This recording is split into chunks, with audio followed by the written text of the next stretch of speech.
I'm Adam Dossa, and I'm the lead Solidity Developer at Polymath.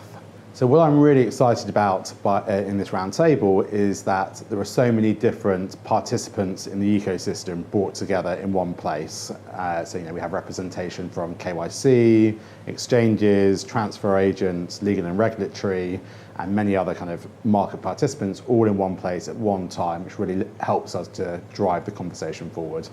So for me, I think one of the kind of key targets is to bring everyone onto the same page around why standards are so important in the blockchain and security token space, and then to start making real progress on what those standards look like, what's important to include, and maybe what's less important to include.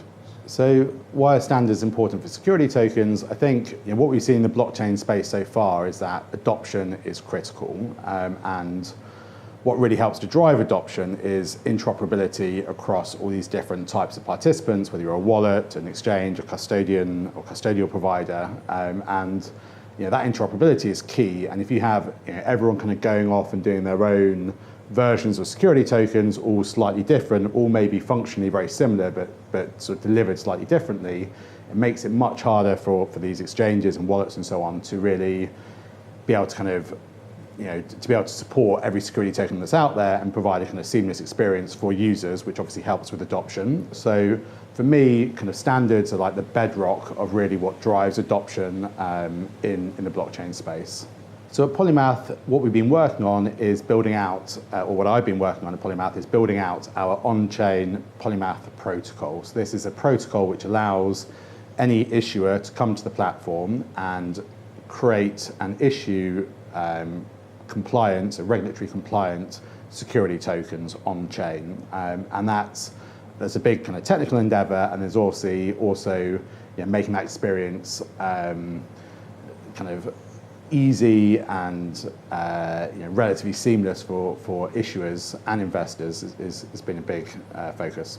What I really want to see in the short term is issuers coming out and actually issuing security tokens. So we've been talking about security tokens for a long time, and we've seen some, there have been a few companies who have successfully issued security tokens, but we really want to kind of see those floodgates open and, regulators, issuers and investors start to be able to kind of leverage the power of the blockchain and start to issue these tokens.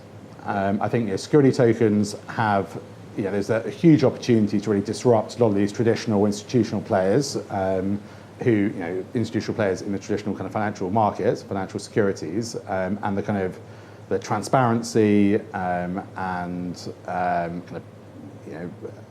guess the transparency and some degrees of accessibility of the blockchain, makes the area kind of ripe for disruption. Well, so I guess we can say certainly the past of it has been very utility token focused, and I think as regulators and more larger, more traditional companies start to get comfortable with blockchain technology and public ledger technology, I think we're going to there has already been huge amounts of interest from these types of institutions. I think we're only going to see that grow. So in terms of the future, I do still see a big place for utility tokens, but I think security tokens, and we've seen that utility token growth, but I think security tokens is this kind of whole new market, which is sitting there in a huge opportunity for anyone in the space. Well, so at the moment, Wall Street, I guess, has somewhat of a monopoly. If you want to issue a security, you pretty much have to partner with a Wall Street bank or with Wall Street, and they have this kind of monopoly around that process. And they act really as this kind of centralized, trusted counterparty. What blockchain does is it commoditizes trust, and Ethereum in particular provides this kind of world trust computer. And that means that the kind of requirement and necessity for these centralized Wall Street type institutions is no longer really there.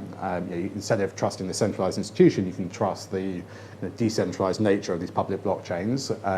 So in that sense, I think it makes their role less required, and as a kind of consequence of that, there's an opportunity to sort of disrupt their existing sort of monopoly on this IPO or kind of issuance process of securities.